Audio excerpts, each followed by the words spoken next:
je vais commencer la recette des exercices proposés dans le guide CMEC du module 4 concernant les pièces qu'il faut dessiner en projection isométrique. Et on va continuer avec cet objet d'ici. Donc les données, on les a ici, on a aussi les dimensions, très bien. Et ici, l'élève, on a vu, il s'est pratiqué.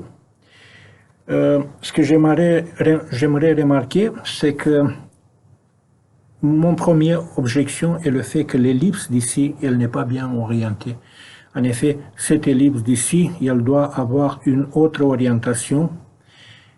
Elle doit avoir une orientation qui est perpendiculaire à cet axe, mais pas parallèle à l'axe. Mais on verra bientôt comment il faut procéder. Aussi, puisque, remarquez ici, on a les codes de 50 et de 50, il pouvait compter les cases et prendre un nombre de cases égal. Si on compte ici, on constate qu'on a 2, 4, 6, 8, 9 cases, et ici 8 cases, 2, 4, 6, 8. Ce n'est pas une grande erreur, mais quand même. Et aussi, il pouvait utiliser, à mon avis, les lignes d'axe, parce qu'on a des surfaces de rotation, ce qu'on ne voit pas vraiment, et les lignes cachées. Maintenant, donc, on va commencer notre dessin. Puisque les dimensions de notre pièce, comme on peut remarquer ici, sont l'auteur de 50, la longueur de 50 et la largeur de 40, on pourrait se proposer un nombre de cases. Moi, je propose pour les associer aux dimensions de 50 un nombre de 14 cases, par exemple. Et pour cette distance d'ici, si on fait 80% de 50, ça veut dire 40 mm, on va obtenir environ 11 cases. Mais on va prendre 10 cases, on verra qu'on n'est pas très loin de la réalité. Donc, je vais tasser ce dessin ici, et puis je vais commencer le dessin ici, comme je me suis proposé. J'espère qu'il soit visible.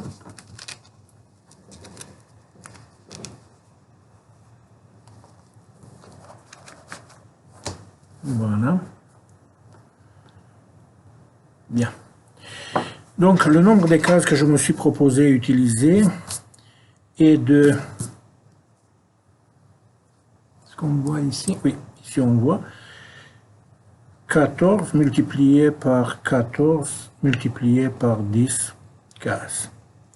Concernant les solides qui composent notre objet, à part le prisme carré droit 0 qui est la boîte capable, on a un prisme rectangulaire droit numéro 1 à ajouter. On pourrait considérer qu'il s'agit de ce prisme d'ici.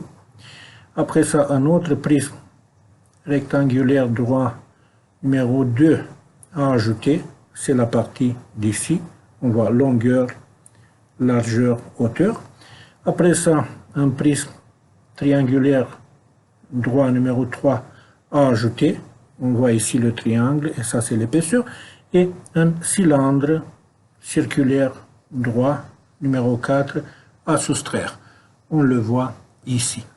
Donc, en faisant toutes ces préparations, on peut passer à l'action. Alors, je me suis proposé dessiner ici 2, 4, 6, 8, 10, 12, 14 cases. Voyons si ça c'est visible. Je vais tasser mon dessin. Oui, maintenant c'est visible, très bien. Après ça, l'auteur, toujours 14, 2, 4, 6, 8, 10, 12, 14. Je pourrais être critiqué pour le fait que j'aurais dû laisser au moins quelques cases ici, mais sinon, je fais économie de feuilles. Je dessine sur la même page. J'ai une explication. Ici, 10 cases, 2, 4, 6, 8, 10. 10 cases aussi ici. 14 en bas, 2, 4, 6, 8, 10, 12, 14. Ici aussi 14. Donc, ce que je fais présentement, je dessine la boîte capable en ligne fine.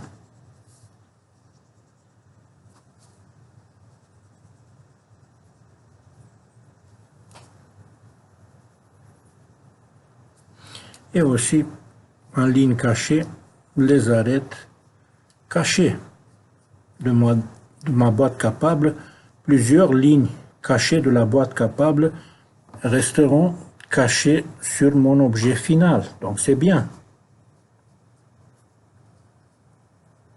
J'ai dessiné donc mon premier objet qui est la boîte capable. Prisme carré droite. Après ça, je vais continuer avec prisme rectangulaire droit numéro 1. Ça veut dire le prisme d'ici. Donc l'auteur est donné. Je peux prendre par exemple 3 cases comme épaisseur. Donc je compte ici 3 cases, 3 cases, 3 cases, 3 cases. Et voilà.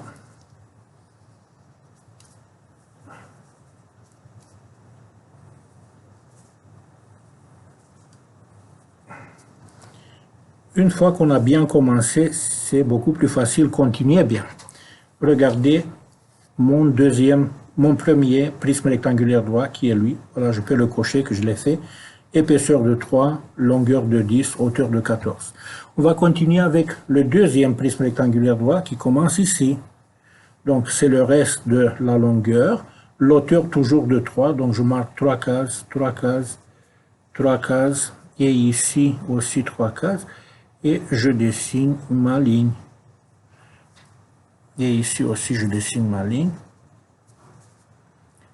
Remarquez, s'il vous plaît, que si je suis capable rapidement et bien identifier les solides simples qui composent mon objet, et en sachant comment les dessiner en 3 projections orthogonales ou en perspective, c'est beaucoup plus facile à continuer mon dessin. Après ça, on constate qu'ici, on a le prisme triangulaire droit que j'aimerais dessiner d'ailleurs. Mais ici, il y a un petit problème pour le fait que je ne connais pas l'épaisseur. L'épaisseur, je pourrais la prendre de 3 cases.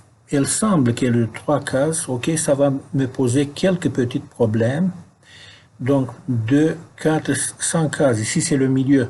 Donc, je dois prendre une case et demie d'un côté, une case et demie de l'autre côté.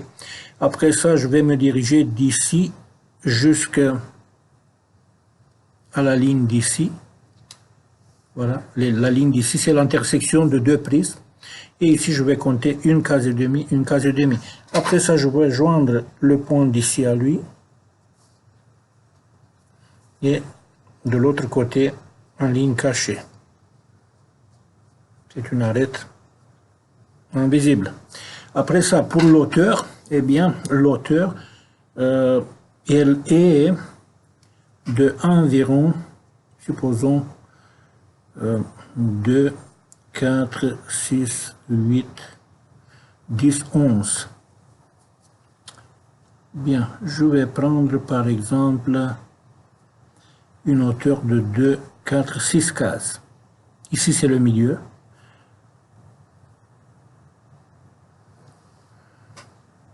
Comment je le sais?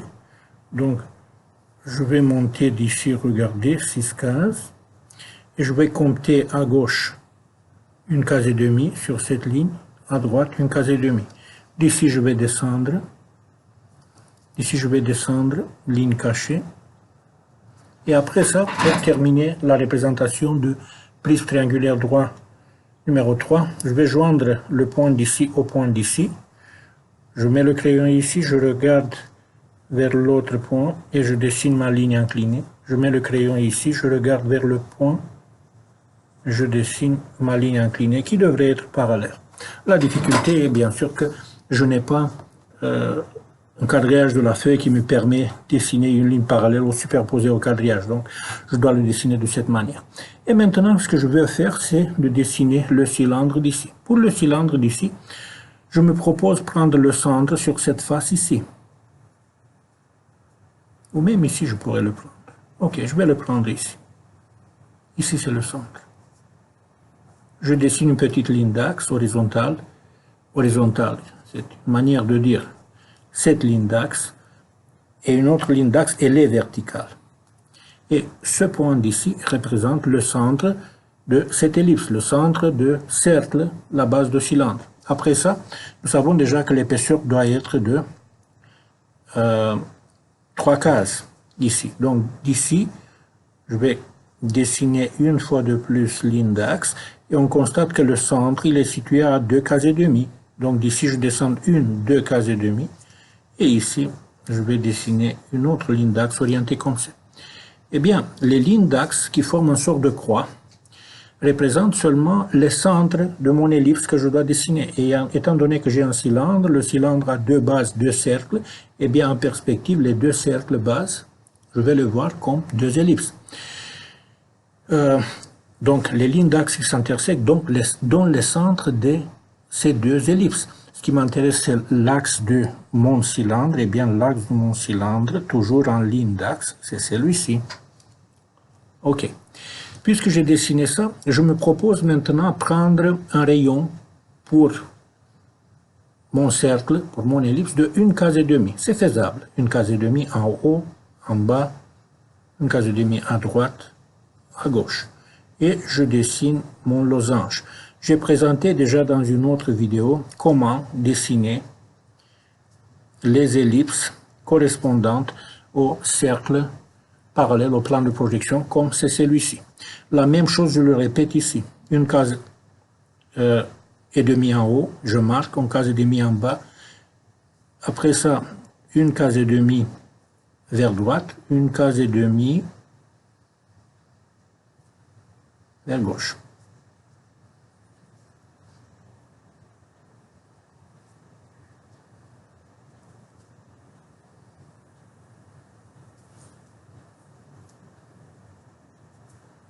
Voilà.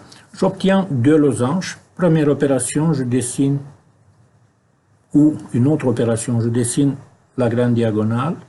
Cette grande diagonale, je vais la diviser en 4, puis je la divise en 8, et après ça, je vais déterminer ici une tiers de cet élément.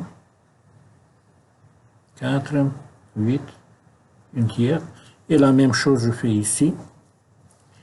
Donc la moitié est située ici. La moitié est située ici. La moitié de la moitié. Une tiers de cette moitié. Et je suis capable maintenant de dessiner une ellipse. Elle doit passer par ces points que j'ai obtenus et elle doit être tangente au losange construction auxiliaire. Même chose ici.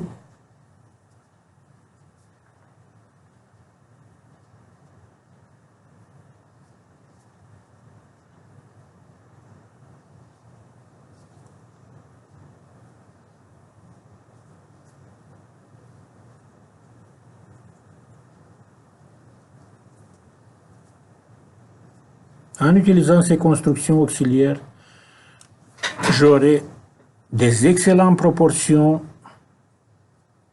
pour mes ellipses, excellente orientation de l'axe majeur.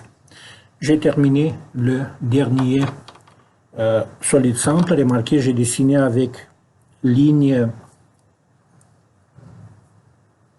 cachée les contours apparent de mon cylindre. Maintenant, vers la fin, ce que je vais faire, je vais donner la bonne épaisseur des lignes. Je peux commencer avec les lignes courbes. C'est ça que la tradition nous dit. Après ça, je les arrête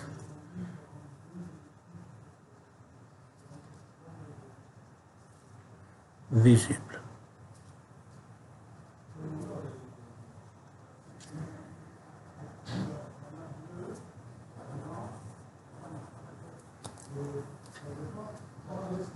On a presque terminé.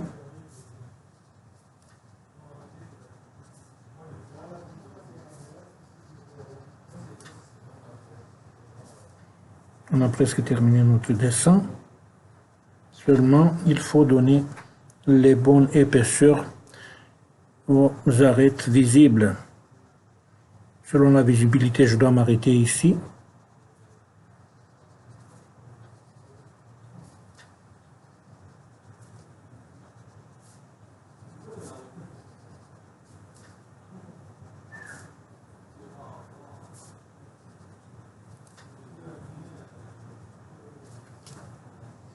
On peut remarquer les solides desquels nous avons déjà parlé. dans lesquels on a décomposé notre objet. Ici, petite ligne carrée, cachée, pardon. Voilà notre objet. Et on s'arrête ici puisque déjà notre vidéo a 15 minutes. On va continuer avec un autre exercice, l'exercice suivant.